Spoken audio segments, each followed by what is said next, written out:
Oh, with all that applause, I can hardly wait to hear what I've got to say. Good morning, good evening, or whatever it is. I'm not sure. I've only been here 3 days. And maybe I'll catch up somewhere down the line. My name is Searcy, and I'm an alcoholic. And by the grace of God and your help, and Al-Anon, Alateen, Alatot, Alator, and in between, I have not had a drink since May 10th, 1946.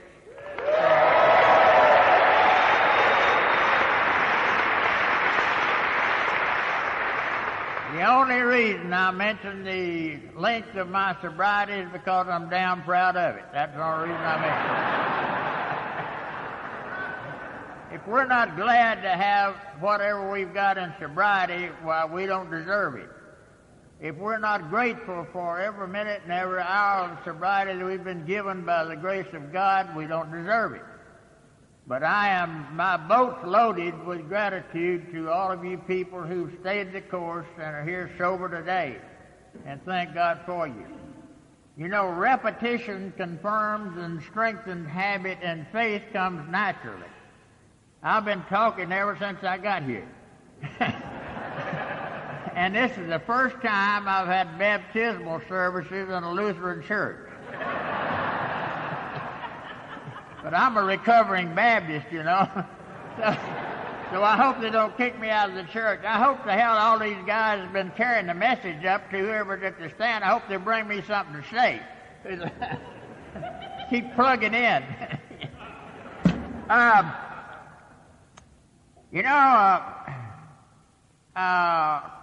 We have fun staying sober. I do. If I didn't have fun staying sober, I'd start to go to drinking again, I guess. I don't know what I'd do, but I've had fun ever since I've been in the program. From the beginning of Alcoholics Anonymous, it has been a revelation of fun and fellowship and for being sober and being able to talk and help other people and to help myself. And I was a bad drunk, and I don't know of any good ones. But I hope I don't get into a long drunk-a-log. I don't plan to. And a lot of times old timers, you know, we get into a drunk-a-log and it lasts 4 or 5 days. That's the reason we're not asked to talk too often, you know. Talk to somebody that can cut it down, you know. And but there's no way I can cut my talk down because it's happened over such a long period of time. I have 3 important numbers in my life. They're 90, 65, and 54. I'm 90 years old, been married to the same woman for 65 years, and I've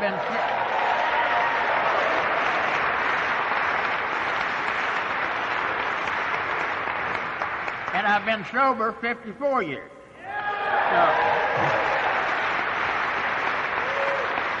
But I'll tell you one thing, the most important one of those numbers, and those are not my measurements, the most important number of those is the 54. If I didn't have that, I wouldn't have the 90 and I wouldn't have the 65. I'll guarantee you that.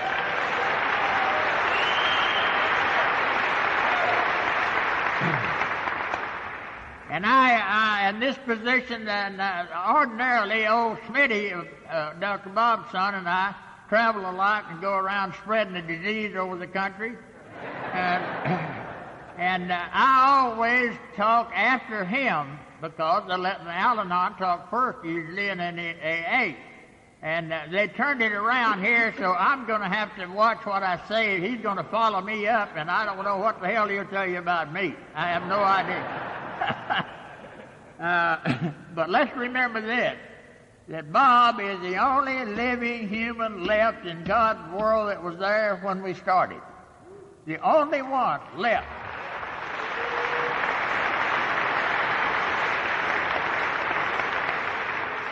Some of us old moss heads have been around a little while after it started, and for different periods of time in there after it did start, but we weren't there in the beginning.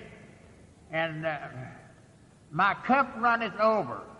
for Bob and Bill, who stayed the course from the beginning. They stayed that this is good, this is of God, this will help the alcoholic, and we got to stay with it, and they did.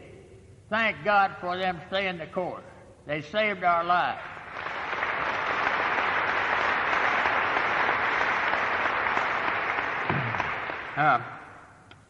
I'm not going to, as I said, I won't do a long drunkalogue, but I developed alcoholism. I was not born with alcoholism. I have no idea that I was born without, because my father and mother and all my family never did drink.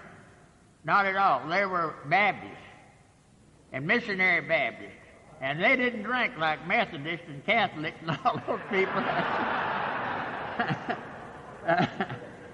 But I was born in, my father and mother, we had 7 children in my family, and we were poor, very poor, and we had a lot of hard times. But those hard times, just like in Alcoholics Anonymous, those hard days we have and the hard times we have tell us that if we stay the course, it'll work. If we stay the course, it'll stay in there, and we'll stay sober, and it'll work.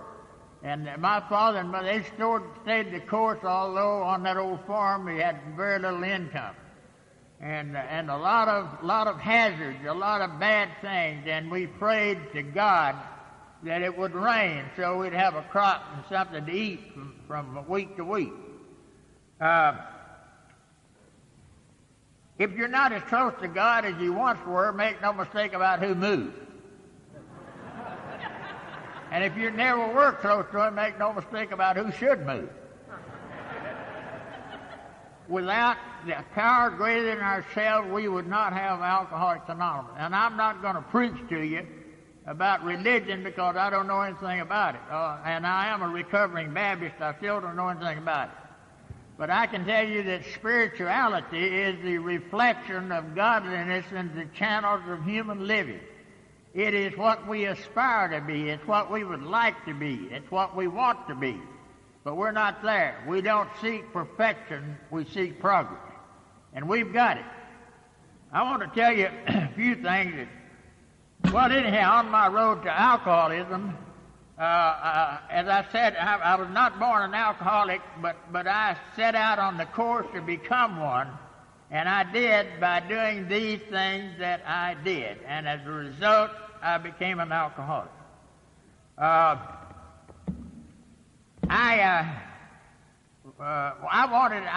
didn't like that farm at all. I hated the damn farm. I just hated it. I had to chop cotton and pick cotton and all, and I did a lot of surveying too. I used a mule's tail for a compass, you know.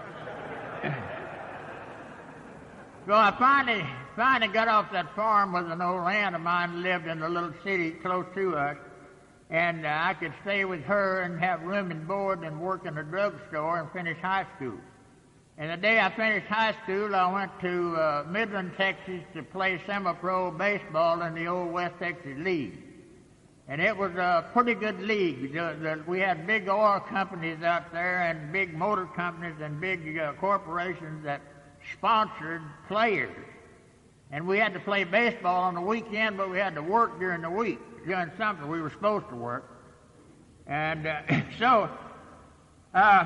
I don't know about you, but in my drink, I never did like to drink with a sorry drinker, did you? You drink with somebody, they'll take 2 or 3 drinks and pass out. Or they'll take 2 or 3 drinks and say, I don't like the taste of the stuff. You know, I like to drink with them, drink it down, puke it up, and drink some more. Just keep on.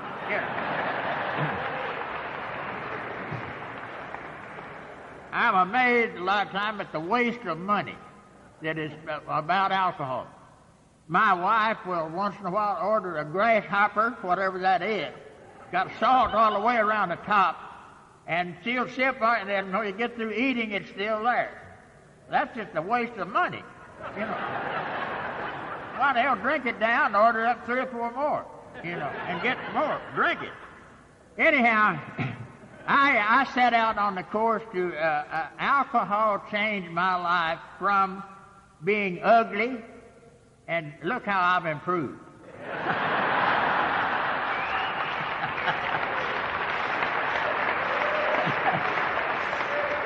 But you know, alcohol will change your course of life. I'll tell you that. If you, I drank alcohol, and it made a new man out of me, and then I wanted to give the new man a drink, you know. I played baseball with a company, a big motor company. They hired me to play baseball and to work for them for a few days a week. And our baseball manager was a guy named Doc Ellis. And Doc had a funeral parlor, and he was our manager. And that's a hell of a combination, isn't it? Funeral parlor and a baseball manager. But anyhow, that's what happened. We had a third baseman, and I have to tell this story about Red Hill. Was the third baseman. He was a sorry drinker. He'd drink 2 or 3 beers and just pass out. Ridiculous. And very, very disappointing to we who could handle it so well, you know.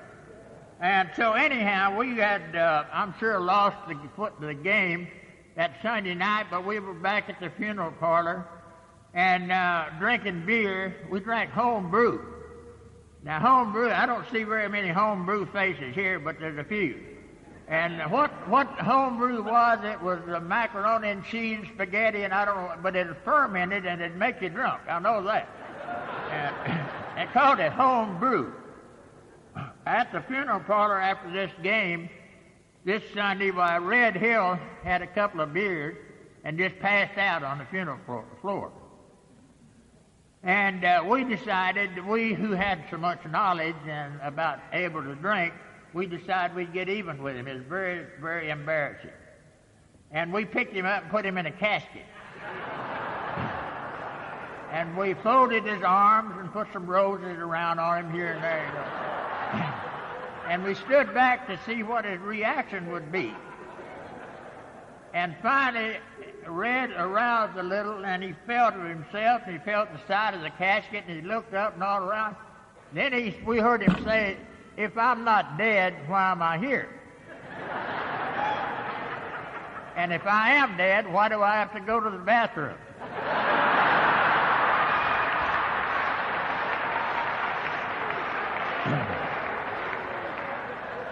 I think later on Red came in the program, don't you? But what you do is, and they gave me a job, I finally made general manager of this motor company, a big distributor company. We had everything from Abilene to El Paso, 600 miles. And they gave me I made me general manager finally. And I had to do a lot of entertaining. And you know how that is.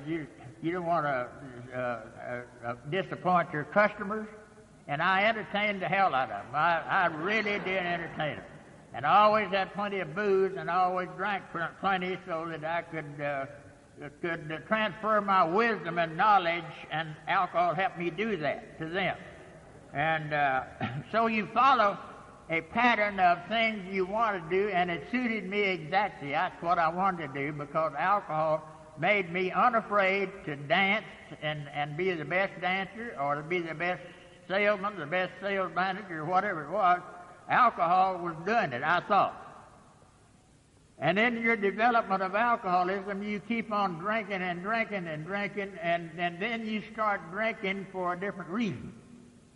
And you just start drinking to get away from the effects of drinking.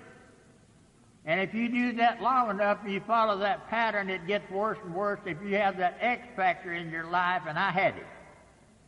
And because of that, I kept drinking, and finally I crossed the line into compulsive pathological drinking. That's the only drinking that's a disease. And I know it's a disease because it doesn't respond to self-treatment. And the reason I know, I tried self-treatment on it for 25 years, it didn't work. And when I finally turned it over to God and AA, that worked pretty darn good. But you know, these bad things that happen to us on the way to alcoholism, and after we reach alcoholism, and bad things, your luck changes. You ever notice that? It's not because of drinking, you're just bad luck, you know.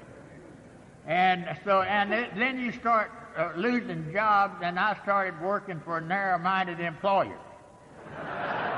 Very narrow-minded. And I remember down the line from there, they finally decided that they could get along without me in the automotive industry, and so I went. They moved me to credit manager of the Packard automobile company and sent me to Corpus Christi. And I went down there and to show them how to drink, and I did a pretty good job. But you know, after a while, if you can't handle your booze and you're developing alcohol and you're into the throes of alcoholism, then bad things start happening. I rode those four horsemen: terror, bewilderment, frustration, and despair. I rode that horse all the way down the line, and I was desperate, but I didn't know what was wrong. I had no idea that alcohol was the problem. But then these bad things, all kinds of bad things happen to you. And then I lost all these jobs, and then I started taking the geographical cure. That is unlawful flight to avoid prosecution.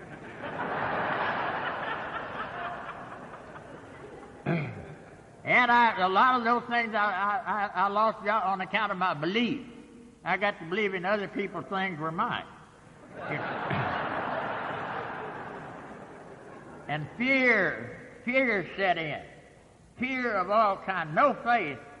And I had faith in God and had faith, and because I heard my dad and my mother pray and for faith, and they expressed to me what faith was. That faith is believing that if you need and God needs for you to have a rain, you'll get it. And if he doesn't, you won't. But fear, they told me, is a dark room where negatives are developed. Write that in your book. Fear is a dark room where negatives are developed. And if you keep having fear, then you'll have a negative attitude. It breeds more sorry things in your life than you can dream of. You fear, and the reason you fear is because you have no faith. And if you don't have faith, you don't have much future. So we have to develop faith.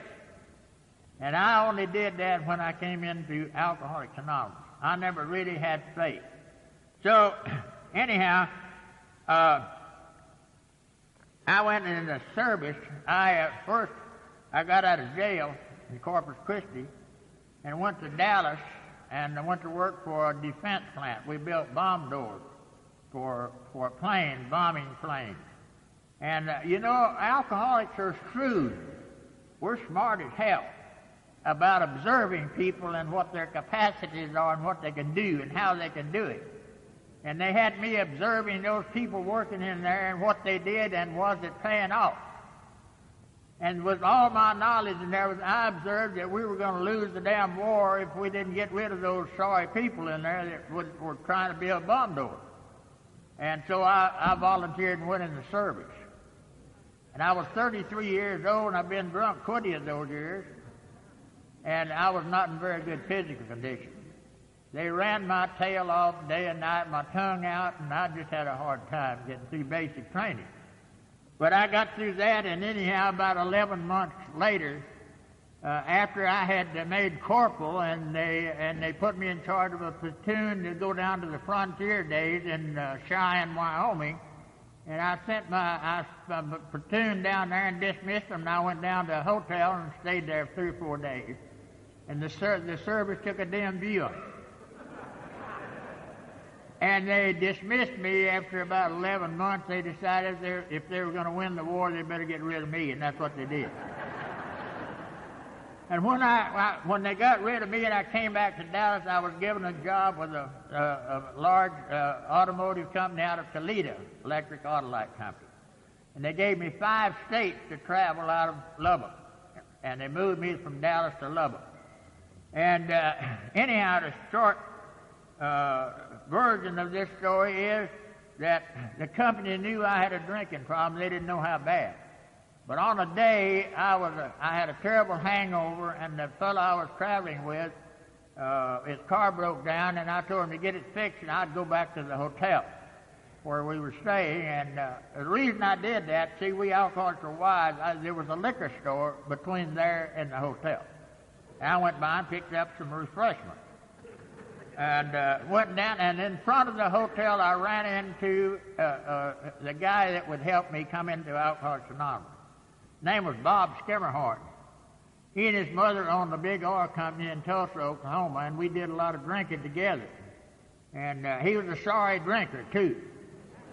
But he had a lot of money, and he would drink and pass out, and I'd steal his money and stay drunk. That's what kept me drunk for quite a while. But I ran into Bob, and I said, Bob, let's go have a drink. I'm about to die. And he said, I'll go with you. And he went with me, and I poured him a drink, and he didn't take it. He pushed it back and said, you go on and drink. You need a drink. And I had a couple, and then I quit. I couldn't understand. He'd never turned a drink down that I knew of in his life. And then I asked him, I said, what kind of venereal disease you got, Bob? And he said, some bad things started happening to me because of my drinking. He said, I'd get up at night and drive with a carload of liquor. And in front of the airport there in Dallas, I ran over an automobile with 3 ladies in there, and they all were killed. You can imagine the anguish and the problems that my mother and I have had, having killed somebody drunk. And he said, I had to find a way to stay sober. And in Dallas, we have about 12 or 13 of us, and we have a group called Alcoholics Anonymous. And he said, I've been sober 10 months. And I couldn't believe that he'd ever be sober 10 months. But he told me this. He said, when you go as far as you can go, you can't go one step further. You call me and I'll try to help you. You need some help. You need to quit drinking. And I had no idea about Alcoholics Anonymous or anything. And I'd read that article in the Saturday Evening Post, but I didn't. I thought that was for you people. But Bob told me and made me know that there was a way out because he had found it. And he sent me the big book. And he said, I'm going to send you a book that tells about how to stay sober and how these people, just like us, have survived and are sober today. And I said, well, you be damn sure you send it to the hotel where I don't send it to my wife. She'll think I've got a drinking problem. In November, I lost that job, a good job, and I stayed drunk from November 1945 till April 1946. And a moment of clarity came that I remembered what Bob told me. And I'd gone as far as I could go. I couldn't go a step further. And I got on the plane, went to Dallas looking for Bob, and a couple of days he came back in the city. By that time I was drunk and in real bad physical condition everywhere. And he put me in an ambulance and took me out to a drying out joint. We didn't have treatment centers then, we had drying out places. They'd give you an ounce of alcohol every 4 hours to keep you from having DT. And those hours, I'll tell you, were very short. I needed to drink badly. But somehow, some way, by the grace of God, I did not have to have some more drink. I did not have to have drink as I had been doing. I had to have a drink to live. And so the second day there, they called me, and Bob said, we're going to take you to Alcoholics Anonymous. And we got in the car and went downtown Dallas, 912 and a half Main Street, and parked in front of a liquor store. And then I knew damn well they had worked. But we didn't go in a liquor store. We went up some stairs up there, and then over the doorway, there was a sign that said, welcome, you're home. And that's the first time a welcome sign had been turned around where I could read it in a long time. And we went in there, and here's the important thing. I want to tell each and every one of you here. You may think you're not important. I don't care who you are, where you came from, or how you came there. You are the only one that can help somebody that's out there looking for a way right now to stay sober. You're the only one.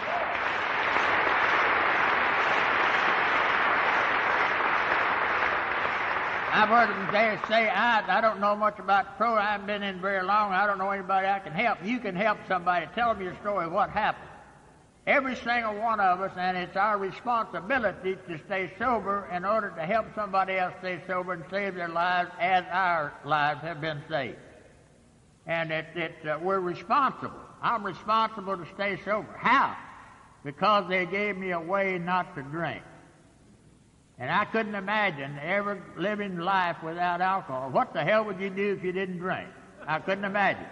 Anything you could do. But anyhow, the importance, and the 12 guys that were there at the AA group, this is the important thing of that first contact that somebody gives you away, and the importance of sponsorship.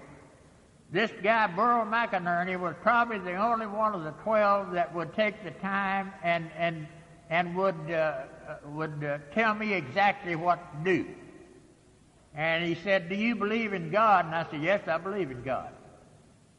He said, "Do you admit you're powerless over alcohol? Your life's unmanageable?" "I have no problem with that." Well, he said, "I don't want any of your propositions and your promises. I want a commitment before you get out of bed every morning to God, not to me or anybody else, but to God, that you'll not take a drink just for 24 hours. And he said, if you don't drink today, you never will drink. Never. And I didn't know I was in a trap until the next day came, and that was today, so I couldn't drink. And every day since then has been like that. I make that commitment in the morning, so I can't drink today. I'm not going to drink today. I don't care what happens. Because I made a commitment to God this morning not to drink. Anyhow, we started, I went back, there was not a group of Alcoholics Anonymous between Fort Worth and Phoenix, Arizona, 1,200 miles. Not a group. And we had 12 members. So it was pretty lonely. Can you imagine how lonely it was for Dr. Bob and Bill, with the two of them trying to figure out, and did figure out a way to stay sober? Then they wanted to figure out a way to help us stay sober. But can you imagine how lonely it was with those two people meeting? Start your little group today with two people and see how long it takes you to get a bunch of people. Anyhow, the first 100 finally got together. We had 100 members. How do we know Alcoholics Anonymous worked? It worked from the beginning. And look at these things that happened by the grace of God. Finally, we got 100 people, members in Alcoholics Anonymous. 25 of them were agnostic. They didn't believe in God. So Bill met, and they said, well, we've been trying to do it ourselves and this and that and the other, but what's missing? And you know what happened? To save us, we came to believe in a power greater than ourselves, but could restore us to sanity. So, if we look, the agnostics and all of them finally said, yes, there is some kind of power greater than we are. And if that power can restore us to sanity, so be it. And they went on that road, and it's been working ever since. I don't care whether you're agnostic or what it is, you have to believe that there's some kind of power greater than we are that can restore us to sanity. And it worked. It worked from the beginning. And look at the spiritual significance, the spiritual threads of spirituality woven in all the fabric of AA. All of it. Bill Wilson, drunk for the 40th time and in Town Hospital for the 40th time. And old Ebby came in, an old schoolmate. And he's in the Oxford group. And the Oxford group had 4 absolutes. Absolute honesty, absolute faith, absolute everything, a whole bunch. And I asked Bill Wilson one time, why didn't you stay with those 4? He said, an alcoholic can't absolutely do anything.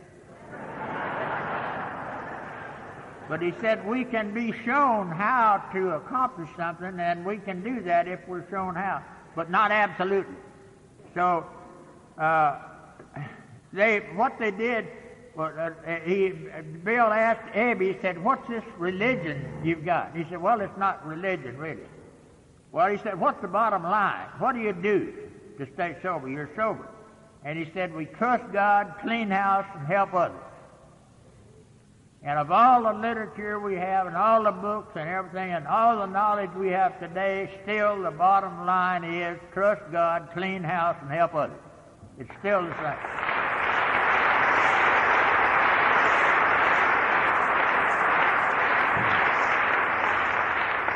Look at the spirituality. Bill got on his knees that night and said, if there is a God, show himself to me. And if you read the big book where the soft wind blew over him and he never took another drink. And that's the grace of God. All of you who feel like you've been surrounded by the grace of God and His goodness, and you've surrendered to that, well, stand up with your hands up.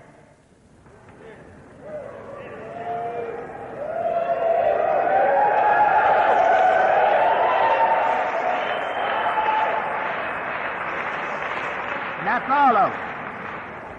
We've been surrounded by God's goodness and God's help. And without that help and without that power greater than we are, we wouldn't have AA today. So anyhow, 6 months after that time, Abby resumes drinking and goes down the Bowery in New York. And he stays drunk. But Bill never took another drink. So when we started groups around in West Texas and all over that country, there were no groups, and we started little groups here and there and drive hundreds of miles to help somebody start a group to save ourselves. And we finally got some groups, and we started calling them clubs, AA clubs. And a lot of things, they caused a lot of problems, like Mary ran off with the club money. And Bill did so-and-so wrong, and he ran off too, and what happened, all of that. But we were keeping old Bill awake all night with all the problems we had that we had created on our own. And so Bill came to Texas, and in 1946, we had the first state conference in Austin, Texas in 46, and Bill and Lois came down. That's the first time I'd met him. And we formed a relationship that lasted from 1946 till 71 when he died. We were very close, and we associated with each other. We helped each other. And I'm not bragging because I'm just, by the grace of God, was under his wing until I could experience the 12 steps of Alcoholics Anonymous. So Bill told me these problems we had as we went along. And so in 1948, Bill Wilson came to Amarillo, Texas, and I met him. We got on a plane to go to Lubbock, and he reached in his pocket and pulled out some handwritten notes. And he said, I want you to read these and see what you think about them and hand them back to me. And I'd been sober 2 years, and I was pretty wise, I'll tell you that. But I read them over, and I said, Bill, this is all right for you Yankees, but we don't need it down here. Well, we love each other. God, how we love it. Nothing will ever happen to us. We'll always be loving each other. What it was the 12 traditions he'd written out. Aren't you glad I didn't start this thing? Whoa!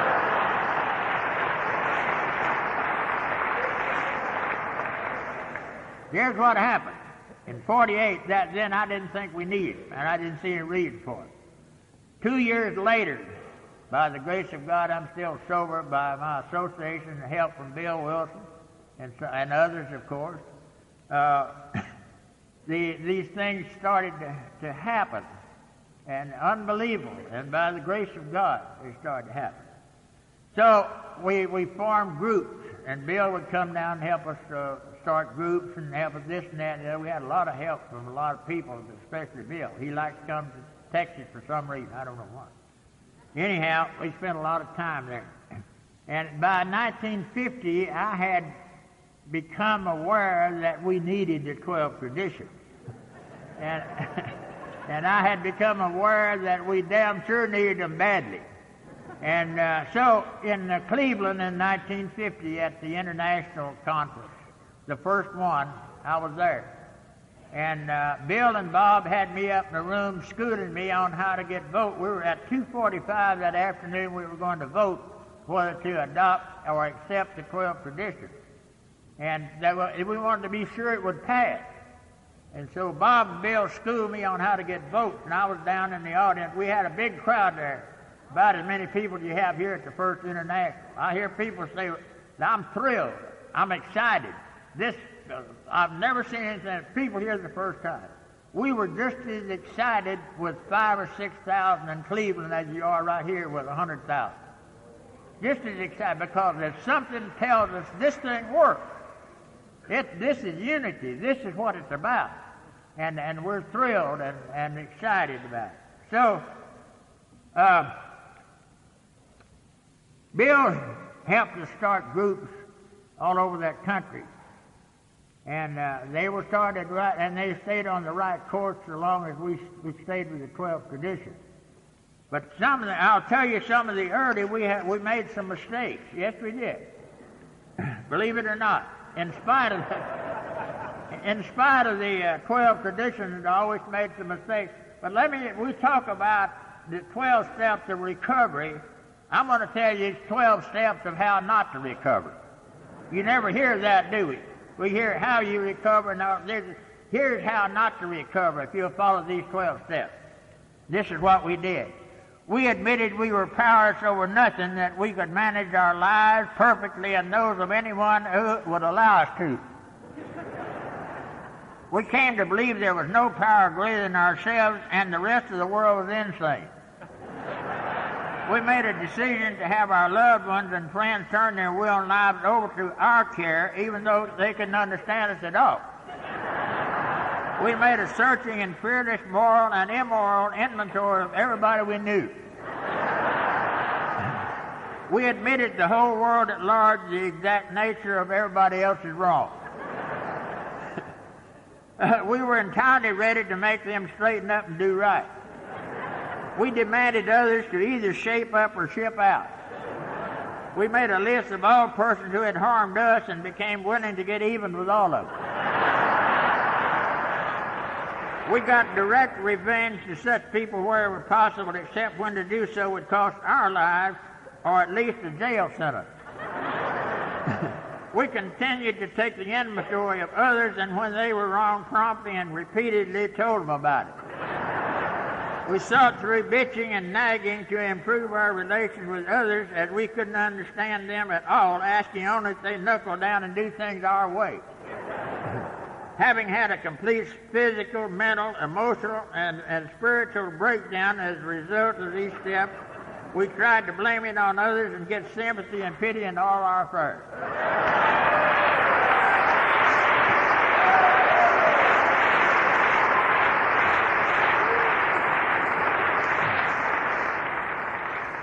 I'll guarantee you that's the way not to do it, isn't it? But we had some early promises, too. The promises didn't just happen recently. We had those early promises, too, along with these steps. And these are the 12 early promises. Number 1 is you'll know your full name and address. Number 2, you'll be able to shave yourself. Number 3, you'll be able to dress and undress yourself at the appropriate time and places. You will all times know the city, state, and country you're in. You'll routinely be able to find matching socks. You'll be able to smoke if you wish without burning holes in your clothes or the furniture. You'll lose the fear of food.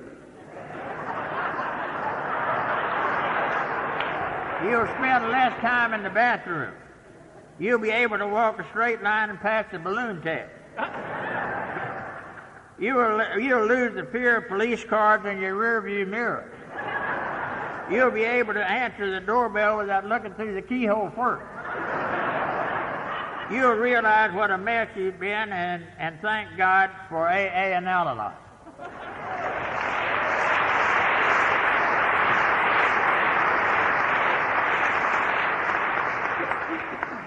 The real 12 rewards. We have 12, 12, 12, everything. And the real 12 rewards are this: faith instead of despair, courage instead of fear, hope instead of desperation, peace of mind instead of confusion, real friendships instead of loneliness, self-respect instead of self-contempt, self-confidence instead of helplessness, a clean conscience instead of a sense of guilt, the respect of others instead of their pity and contempt, a clean pattern of living instead of a purposeless existence, the love and understanding of our families instead of their doubts and fears, the freedom of a happy life instead of the bondage of an alcoholic obsession. And those are the real rewards of the program of Alcoholics Anonymous.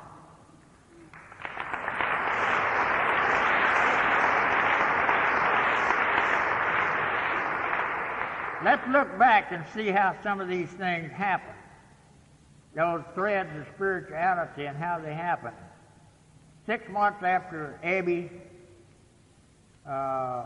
told Bill how to stay sober, and Abby was always Bill's sponsor, and Abby went and got drunk.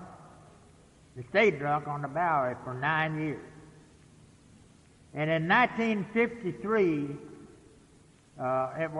take it back. In 1948, Bill Wilson, I wanted to know all the details about everything about Alcoholics Anonymous and about AA and alcoholism and all. And I'd ride around with Bill Wilson and ask him so damn many questions. Finally, he said one day, he said, "Why don't you go to the Yale School and study alcoholism? And maybe you'll brighten up and know what's going on." And I said, "How do I go?" And he said, "I'll send you, gladly." So I went up there and we studied alcoholism from one end to the other. We were really up on alcoholism. And I had knowledge about a little bit of everything.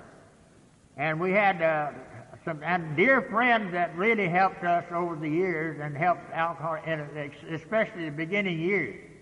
And one of those was Dr. Jelinek, who was a scientist, and he came from South America. He was a banana scientist in South America. And he came to head the Yale School in New Haven. And so I asked Dr. Jelinek one time, I said, "How in the hell did you, a scientist, go from bananas to alcoholics?" And he said, "They're just alike. They get away from the bunch, they get peeled." We studied how to make alcoholics out of cats and mice and everything. We had a lot of knowledge, I'll tell you. One thing the only thing that really impressed me was we had a cage with a lot of mice in it. And they had some kind of a whistle, a loud whistle, put in that cage. And we'd give those mice water to begin with, and they would start adding alcohol to it. And we increased those doses as we went along. But in the beginning, when they were drinking that little booze in there, you could blow that whistle and they just run crazy, tear that cage down, and make all kinds of noises even. And you keep adding that alcohol to it, increasing the dose to go along. Finally got to where you could blast that air in there. They didn't give a damn. You just keep drinking. Reminded me of myself. Anyhow, in 1950, Dr. Jelinek became ill. And he said, "Searcy, the greatest need we have in this country is a medical hospital where an alcoholic can go and sober up, and then where AAs can come in and help them and take them to the group and help them experience the steps." And so we established 4 hospitals, one in Dallas, Houston, Lubbock, Carlsbad, New Mexico. And we did just that. There were AAs in there day and night, and 75% of those people stayed sober. Not because of the hospital, because somebody helped them with the 12 steps and experiencing those steps. And not knowing them, not reading them, not memorizing them, but experience those 12 steps of Alcoholics Anonymous. Anyhow, in 1953, Bill Wilson came to see the hospital we had in Dallas. And he visited all the 15 patients in there. And he was impressed at how successful it was in helping drunks. And we went to have lunch, and I said, "Bill, a lot of things have happened in AA since the beginning. What would you rather see happen now that's never happened before?" He said, "I'd rather see Abby have a chance to get sober." This is what we mean, pass it on. There's nobody hopeless and helpless in Alcoholics Anonymous. There's somebody, some way, somehow that can help you and establish the absolute sureness that you can stay sober if and provided you'll experience 12 steps. Well, anyhow, we got a hold of...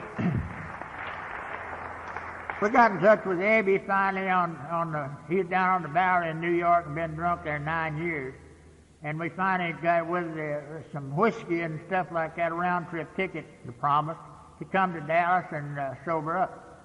And he was mad as hell, resentful, hated everybody, Dr. Bob, Bill, hated me, cussed me out every morning.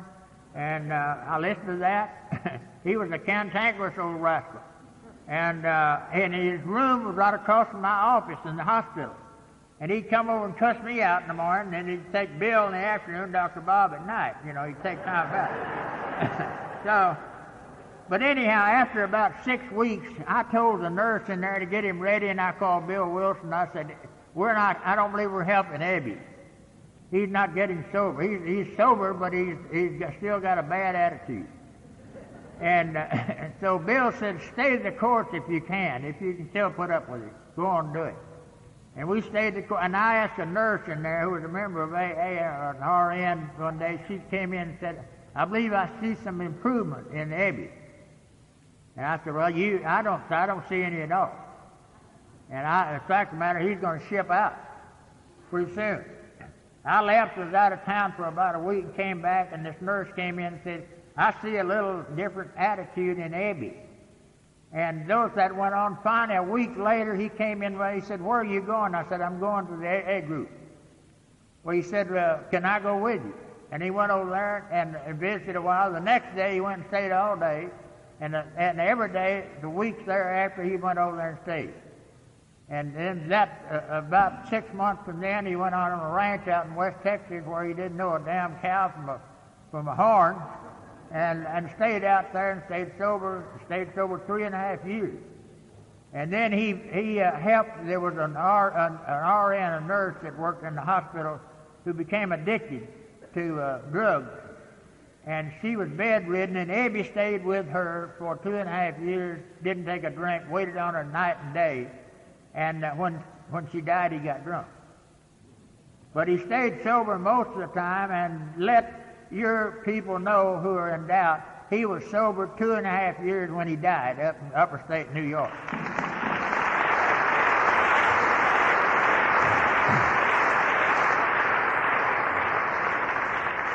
That's what Bill meant when he said, pass it on, don't give up.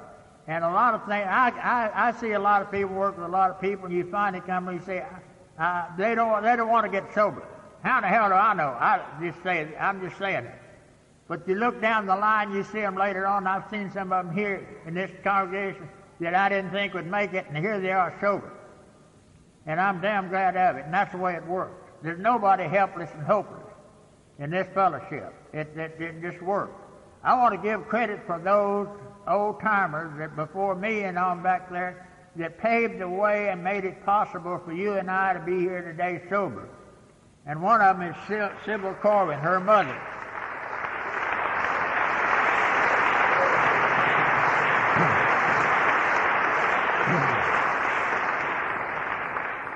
She was a great lady, and she has, I call it, spread the gospel in the right way for many, many years. She has helped a lot of people for a long, long time.